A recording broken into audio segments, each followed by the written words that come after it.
안녕하세요. 일반인이 꼭 알아야 할 건강 정보를 다루는 프라임입니다. 심상치 않은 리뷰 내용들이 있는 위영양제를 하나 들고 왔습니다. 위가 안 아파진 것만 해도 살 것 같다 부터 시작해서 역류성 식도염이 없어졌다, 심지어 장상피 화생이 줄어들었다라는 리뷰도 꽤 있어요. 소화가 잘 안 돼, 역류성 식도염 때문에 사는 게 힘들다고 하시는 분들이 정말 많거든요. 오늘은 제품도 제품이지만 정말 많은 사람들이 고통받고 있는 역류성 식도염에 대해서입니다.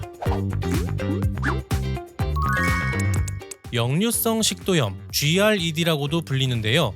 위액이 자꾸 목 근처나 진짜 구강까지 올라오기도 합니다. 근데 이게 일시적인 게 아니라 만성으로 있으신 분들이 굉장히 많으실 겁니다. 이게 이렇게 잘 때도 역류하기 때문에 역류성 식도염 베개까지 있을 정도죠. 현대의학계는 역류성 식도염을 잘 관리하시라고 이야기합니다. 이것은 곧 약 하나로 치료가 되는 건 없다는 뜻이죠. 어떻게 관리하냐? 저녁과 취침 사이의 간격이 적어도 3시간은 있어야 하며, 당연히 과식, 야식을 지양하고, 잘 때는 도구를 좀 베고 누워서 머리를 15에서 20cm 정도를 올려서 이렇게 자거나, 가능하면 왼쪽으로 누워서 주무시던지, 비만이라면 체중을 줄이고 기름진 음식 먹지마, 커피 먹지마, 초콜릿 먹지마, 술 먹지마 등등 조금의 일탈이라도 용서치 않습니다. 이 일탈을 하지 않는 것으로 의학계는 어떤 것을 환자에게 무엇이 좋아진다고 하는 걸까요? 위장이 좀 편하게 일을 하도록 하는 걸까요? 그건 바로 위점막 관리의 중요성을 이야기하는 것입니다. 위점막은 보이시는 그림의 이 부분입니다.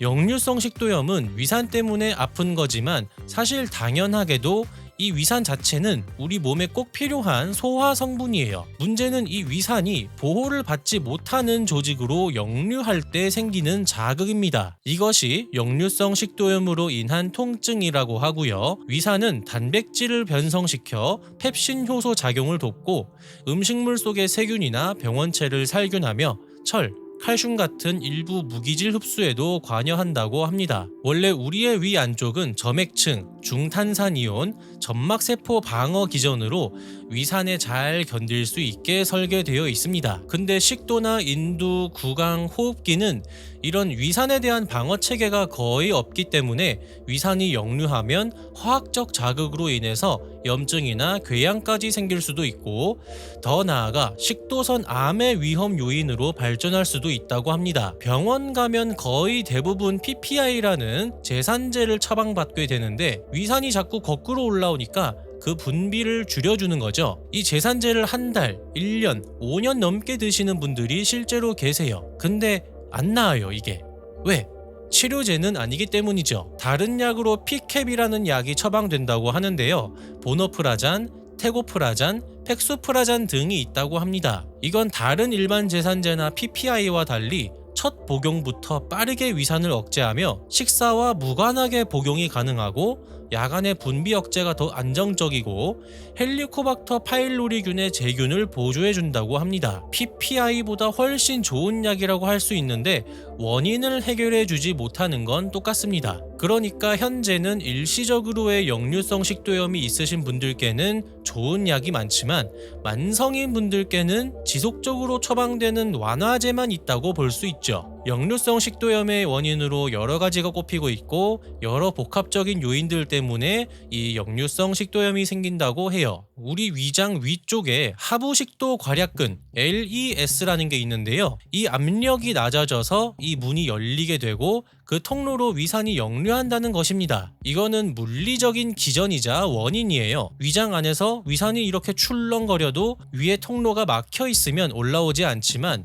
이게 압력이 낮아지니까 압력 차이로 인해서 위산이 위로 솟구치는 거죠. 근데 이 하부식도 괄약근의 압력이 왜 낮아지는가에 대해서 밝혀진 요인이 굉장히 많습니다. 과식이나 비만, 임신 등이 복압을 높여서 역류 위험을 증가시킨다. 정상적인 식도의 연동 운동이나 타액의 중화작용, 점막의 방어 능력이 위산 손상을 줄이는데, 이 기능이 떨어지면 같은 양의 역류라도 더 쉽게 손상을 받는다. 예외적으로 횡격막 탈장이라고 해서 위가 횡격막을 넘어 흉곽 쪽으로 올라오는 구조적 이상으로 인해서 이 하부식도 괄약근의 위치가 바뀌어서 역류 방지 기능이 약해지는 경우도 있다. 그 외에 야식, 먹고 바로 눕기, 과한 음주, 흡연, 약물 중에서 일부 진통제, 아스피린, 일부 천식 약물, 호르몬제 등도 증상 악화의 가능성이 있고 가족력 소인이 있을 수도 있다 라고 많은 것들이 밝혀져 있습니다. 그리고 라이언 테일러라는 사람이 올린 역류성 식도염을 자연스럽게 끝내는 5가지 비타민이라는 영상이 있는데요. 610만 조회수가 나온 영상인데 여기서는 역류성 식도염의 주된 원인을 위산의 품질이 역류성 식도염을 유발한다는 이야기를 하고 있습니다. 위산의 pH가 건강할 때는 1에서 3 정도이고 이때는 하부식도 괄약근 LES의 압력이 정상을 유지하는데 나이가 들거나 생활습관, 위건강 같은 게 좋지 않다면 이 위산의 품질이 낮아져서 알칼리화가 되고 이러한 위 환경이 LES의 압력을 낮춰 식도로 향하는 문이 열려 압력 차이로 위산이 역류한다는 이야기입니다. 이 내용은 의료 전문가들이 일반적으로 역류성 식도염의 원인으로 설명하지 않는 부분이라서 영어권의 나라 사람들에게 인기가 많은 것으로 보이는데요. 이렇게 여태까지 전체적으로 나온 역류성 식도염의 원인을 정리해보면 1. 헬리코박터 파일로레균의 감염이 위벽을 손상시켰다. 2. 진통제 같은 약물들이 장 점막과 장내 유익균을 손상시킨다. 3. 야식과 음주, 먹자마자 눕는 평상시 습관이 주 요인일 수 있다. 4. 알칼리화된 위산을 뿜는 위장 환경이 LES의 압력을 낮춰 문을 여는 것이다. 이렇게 정리해 볼 수 있겠습니다. 그렇다면 식습관, 생활습관 같은 것의 교정은 좀 제외하고 우리가 먹는 것으로서 역류성 식도염에 좋은 성분들은 어떤 것이 있을까요? 첫째, 감초 추출물입니다. 그 중에서도 DGL이라고 점액 분비를 올려주고 점막 방어를 강화함으로써 항염 효과가 있고 기능성 소화불량에서 증상이 개선되거나 최근엔 위산 역류 증상 개선 신호도 보고되고 있다고 합니다. 둘째로 알로에베라라는 것이 있습니다. 마찬가지로 항염과 진정 효과가 있어서 위점막을 보호할 가능성이 높아진다고 하는데요. 한 소규모 무작위 시험에서 역류성 식도염 증상 감소가 보고되었고 이게 품질의 편차가 커서 탈색, 탈알로인으로 된 제품을 선택하시면 좋다고 합니다. 셋째, 신의 눈물이라고도 불리는 메스틱 검입니다. 메스틱 나무에서 추출하는 거고 자일리톨, 프로폴리스를 포함해서 세계 3대 천연 항생 물질로도 꼽힌다고 합니다. 항염 등에 좋다는 임상 결과가 있고 이 헬리코박터균의 관리에 보조적으로 드셔주시면 좋다고 합니다. 넷째, 유청 단백질 가수 분해물입니다. 소젖의 원유에서 치즈나 요거트 제조 과정에서 생기는 유청에서 단백질을 추출하고 정제해 만든 유제품 원료인데 이 유청 단백질 가수 분해물이 점액 분비 세포인 술잔 세포의 감소를 회복시키고 점액층 면적을 유의하게 늘려서 손상된 점막 장벽 회복의 신호가 나왔다는 내용이고요. 또 장내 미생물의 균형을 회복해서 단쇄 지방산 SCFA를 증가시켜서 염증의 완화나 장의 장벽 안정화에 유리한 미생물 환경을 조성하는 데에 도움이 된다는 내용이 들어 있습니다. 그래서 이 유청 단백질이 역류성 식도염의 핵심인 산노출, 취약한 위점막, 위식도 상부의 점막에서도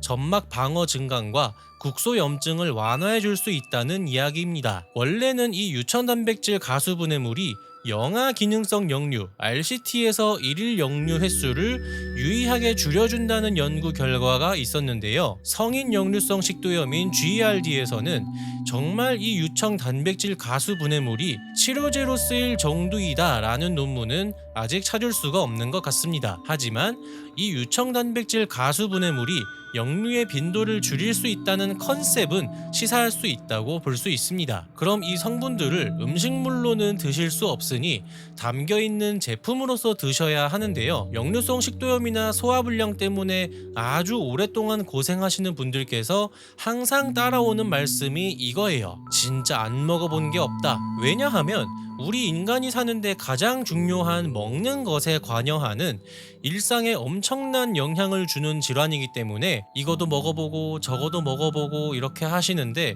영상 처음에 말씀드린 이 G포스라는 제품을 발견하시기 전까진 말이죠. 제품에 대해서 이렇게 설명을 드리면 사실 이 약장수 아니야 이거 이런 생각 하실 수 있습니다. 그렇지만 역류성 식도염에 대한 완치 치료제가 없는 현 시점에서 여러분께 도움이 될 가능성이 정말 높은 제품이기 때문에 말씀드리는 거예요. 요즘은 리뷰도 사실 믿을 수 없다는 이야기가 많죠. 그건 체험단 같이 무료로 제품을 받고 리뷰를 작성하는 경우가 굉장히 많기 때문에 그런 거고, 이 제품은 실제 사용과 그 효과에 대한 리뷰를 확인하실 수 있는 거니까 한번 보시고 구매를 결정하시기 바랍니다. 이 쥐포스에 관한 링크는 영상 본문에 남겨놓도록 하겠습니다. 여러분이 하루빨리 이 지긋지긋한 역류성 식도염에서 벗어나시기를 진심으로 바라고 있고요. 영상 도움되셨다면 구독과 좋아요, 알림 설정까지 부탁드리고 저는 다음 영상에서 찾아뵙도록 하겠습니다.